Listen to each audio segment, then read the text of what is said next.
کتنا بڑا فراڈ ہے اس ملک کے ساتھ، کتنا بڑا دھوکہ ہے اس ملک کے ساتھ کہ ان لوگ، اور اگر کوئی امید موجود ہے پاکستان میں تو وہ جماعت اسلامی اور اس کی تحریک سے وابستہ ہے۔ اس لیے نوجوانوں سے کہتا ہوں کہ وہ بنے، ہمارے ساتھ چلیں۔ ہم فرشتے نہیں ہیں، انسان ہیں، غلطیاں کر سکتے ہیں، کوتاہیاں کر سکتے ہیں۔ ہم مل کر ایک دوسرے کی اصلاح کریں گے، ہم مل کر ایک دوسرے کی تربیت کریں گے، ہم مل کر سب پاکستان کو مضبوط بنائیں گے، ہم مل کر اس قابض مافیا جس نے ہم پر آئی پی پیز کا عذاب مسلط کیا ہے۔ آپ ذرا ترتیب تو دیکھیں 1994 سے لے کر اب تک۔ ظاہر ہے جب ہمارا بجٹ چھوٹا تھا تو ہمارے پاس جو ہے سینکڑوں ارب روپے ہم آئی پی پیز کو دے رہے تھے۔ اب کرتے کرتے جب ہم 18 ٹریلین پر آ گئے تو ہم 2 ٹریلین سے زیادہ، اپنے ڈیفنس کے بجٹ سے بھی زیادہ اس وقت آئی پی پیز کی کیپیسٹی پیمنٹ دے رہے ہیں۔ یعنی وہ بجلی کہ جو ہم استعمال نہیں کرتے یا پروڈیوس نہیں ہوتی، اس کے پیسے پاکستانی، اس کو آئی پی پیز کی کیپیسٹی پیمنٹ کہتے ہیں۔ اور صرف اتنی سی بات نہیں ہے، میں پوچھنا چاہتا ہوں ان ساری جماعتوں سے جنہوں نے آئی پی پیز کو ہم پر مسلط کیا اور مراد دی ان کو، Noon League, Peoples Party, P T I, ان لوگوں نے، اور ان کو ٹیکس سے ایگزم کیا۔ انکم ٹیکس تنخواہ دار پہ تو لگایا ہوا ہے، ہم نے دھرنا دیا، احتجاج کیا۔ ہم نے جب حکومت سے بات چیت کی کہ آپ یہ ختم کریں، ہم نہیں کر سکتے، آئی ایم ایف منع کرتا ہے۔ تو اگر I M F I P Ps کے انکم ٹیکس کی ایگزمشن پر اعتراض نہیں کرتا اور تنخواہ دار کے سلیب کو کم کرنے پہ اعتراض کرتا ہے تو یا تو تم جھوٹ بولتے ہو یا آئی ایم ایف ثابت کرتا ہے کہ وہ سب سے بڑا ساہوکار ادارہ ہے پوری دنیا میں، پوری معیشت کو کنٹرول کر کے اپنی مرضی کا نظام چلانے والا ادارہ ہے۔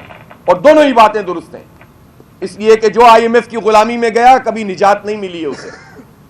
تو یہ آئی ایم ایف کا نام لے لے کر تنخواہ داروں سے پیسے وصول کریں اور بڑے بڑے جاگیرداروں کو اپنی حکومت میں ساتھ بٹھائیں، ساری پارٹیاں ہی کام کرتی ہیں۔ تو میں آپ سے عرض کرنا چاہتا ہوں کہ 2017 اور 18 تک ان آئی پی پیز کو جو انکم ٹیکس سے ایگزمشن ملی ہے وہ تقریباً 1300 ارب روپے ہے، اور اس کے بعد انہوں نے یہ چکر کیا نون لیگ اور پھر پی ٹی آئی نے کہ اب ان کی انکم ٹیکس ایگزمشن کہیں شو بھی نہیں ہوتی۔ یہ کتنا بڑا فراڈ ہے اس ملک کے ساتھ، کتنا بڑا دھوکہ ہے اس ملک کے ساتھ کہ ان لوگوں کو، غاصبوں کو کیپیسٹی پیمنٹ بھی ملے اور انکم ٹیکس کی ایگزمشن بھی ملے، اور ہم سے ٹیکس وصول کریں بجلی کے بلوں میں، ہم سے ٹیکس وصول کریں گیس کے بلوں میں، ہم سے ٹیکس وصول کریں پیٹرول کی لیوی پر، ہم سے ٹیکس وصول کریں تنخواہوں میں، اسی وقت کاٹ لی جائے۔ اور یہ ایک چھوٹا سا مراعات یافتہ طبقہ، ہر پارٹی اس کو پروٹیکٹ کرے اور اپنے آپ کو ایماندار بھی شو کریں بعض لوگ۔ کیسے چلے گا یہ ملک پھر؟ اس لیے لوگوں کو سمجھنا چاہیے، اس لیے لوگوں کو سمجھنا چاہیے کہ کوئی آپشن نہیں ہے سوائے اس کے کہ سیاسی مزاحمت کی جائے۔ اور سیاسی مزاحمت کا مطلب گالی نہیں ہے، سیاسی مزاحمت کا مطلب گولی نہیں ہے، سیاسی مزاحمت کا مطلب نفرت نہیں ہے، سیاسی مزاحمت کا مطلب یہ ہے کہ پرامن سیاسی جد و جہد، آئینی جد و جہد، آئین کی بالادستی، جو انسانی حقوق ایک آئین کے تحت پاکستان میں ہمیں حاصل ہیں اس کا احترام، جمہوری رائے کی آزادی، جو جس کو رائے دے پھر اس کے مطابق حکومتوں کا بننا، نوجوانوں کی امپاورمنٹ، تعلیم کا حق، طبقاتی تعلیم نہیں چلے گی، غریب کے لیے الگ تعلیم، مڈل کلاس کے لیے الگ، امیر کے لیے الگ۔ یہ کیسا ملک ہے؟ اس ملک کا آئین کہتا ہے کہ سب کو ایک جیسا موقع ملے گا، پھر غریبوں، امیروں اور مڈل کلاس میں دولت کی بنیاد پر تعلیم کی تقسیم کیوں ہے؟ اور پاکستان کے 25 کروڑ لوگوں پر اتنا ظلم کیا گیا کہ یہ سمجھتے ہیں کہ یہ ہمارا حق ہی نہیں ہے کہ ہم فری ایجوکیشن اور کوالٹی ایجوکیشن مانگیں۔ اگر فری ایجوکیشن سرکار میں ملے گی تو وہ خراب ہوگی، اور اگر اچھی لینی ہے تو خریدو۔ یہ ظلم اس سے بڑھ کر نہیں ہو سکتا۔